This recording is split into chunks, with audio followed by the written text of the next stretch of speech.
So I'll begin my questions. I want to start with you, Mr. Sabo. You mentioned in your opening statement that you had 3,821 certified burn.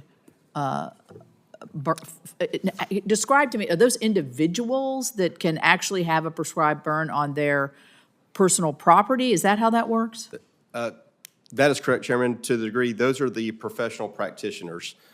Georgia offers what we call a certified prescribed burn program, where we educate land managers, private forestry consultants, and we'll teach them how to best manage their smoke if they're burning next to critical infrastructure, state laws, resources that are available to them, and give them knowledge to where we know that when we issue them an authorization to burn, they're a little bit better than just somebody that's never done it before. If Right. that makes sense. And then they also have to have a few burns under their belt before we actually issue them a certified number. Okay, okay.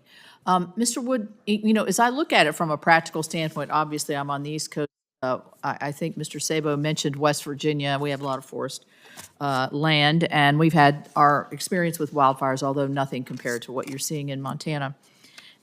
If I look at it from a practical matter, what I'm hearing are prescribed burns are smaller, more contained to prevent a larger uncontained, which would have more pollution associated with it. So from a practical standpoint, what you're trying to prevent are the larger fires that are more damaging to our atmosphere and particulate matter and all that. I mean, that's the crux of the argument that we're having here. Am I correct in that? Yeah, this is exactly right. Prescribed fires are lower intensity, and you control when they happen, so that the smoke is less destructive. I described in my oral testimony that this weekend you couldn't see the mountains from Bozeman because of wildfire smoke. That doesn't happen from prescribed fire. So when you say at the exceptional events prescription that you can use through EPA, is nobody's using it. It sounds like very few use of that. Would the two They're of you agree? trying, and my colleague can speak to that. It's just not working. Right. So why is it not working? Is it just pent up in regulation, or, and this bill would clarify those? It would help bring clarity. So Georgia, in February of '25, submitted 129 exceptional events. 89 of those were prescribed fire. That was from 2021 to 23. So that took that long to quantify everything, and we have still not heard back from EPA. We're ready to submit another 20 for 2024. But if as these stacked up, if they are denied, if somehow this gets viewed to where prescribed fire is not an exceptional event, then we start seeing non-attainment areas potentially, and we lose the ability for prescribed fire. And then states like Georgia then become states that are not utilizing prescribed fire and have catastrophic And being wildfire risk. in non-containment damages your state, how? One, we use, Obviously, we the could- health aspects. Right, but, yeah. right. So we could lose the ability for prescribed fire, and then, even things when, like, we're talking about attracting industry, different levels in there. So it takes away that headspace. Okay. Ms. Metcalf, let me talk a little bit about alternative shipping fuel. I thought you did a really nice job of sort of educating the uneducated on this issue. We obviously don't have big shippers going out of the state of West Virginia. They can't quite get through the Virginia. That's a problem. But Give it time. give it time. Oh, I fed right into that, didn't I? In terms of the options, it sounds like the industry is very active in trying to find alternatives or at least additives in certain areas to be able to bring down the carbon footprint. Where do you see this going, and will it eventually get to a full-out non-carbon intensive industry, or will it be a blend in your mind?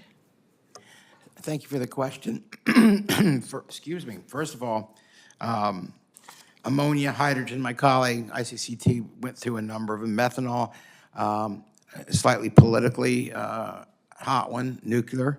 There are some small nuclear reactors that people are looking at as potential energy sources for port operations.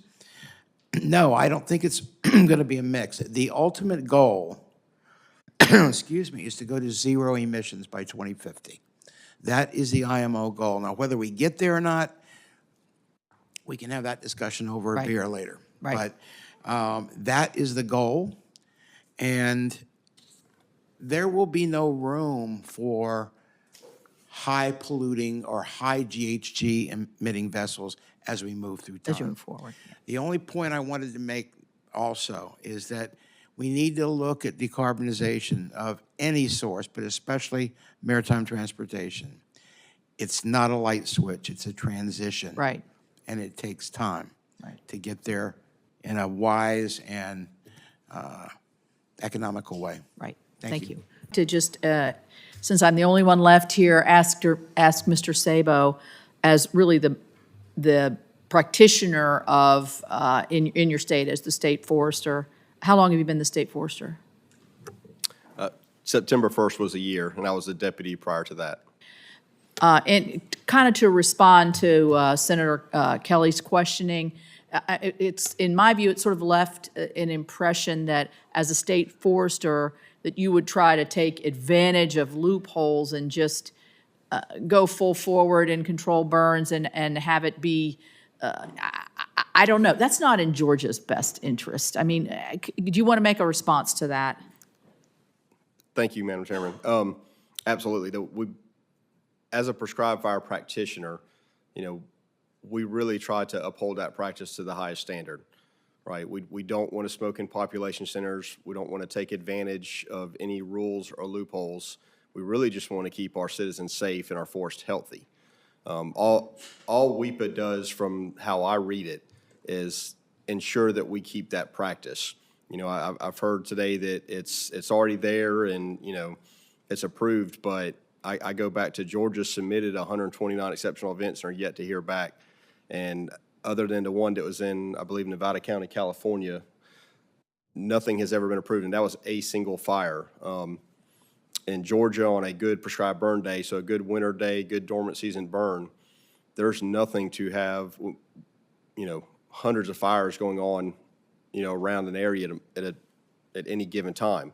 So when we look at that, and all those practitioners are managing their smoke, they're keeping it off of roadways, they're using firing techniques that don't impact communities or homes. They stop their practice early enough to where the smoke dissipate before nighttime settles in, so we don't have smoke on the road issues, different things like that. Nobody wants to be a bad actor to prescribe fire community because, to a degree, there is kind of a social license to do it. Right, we have a culture of fire in Georgia. Other states, I believe Mr. Wood here alluded to it, as they start getting into it, there will be a little bit of, how do we do it? How do we get into it? What is accepted? What is not? And so we don't ever want to lose that social license, if you will, to continue to practice prescribed fire. All right.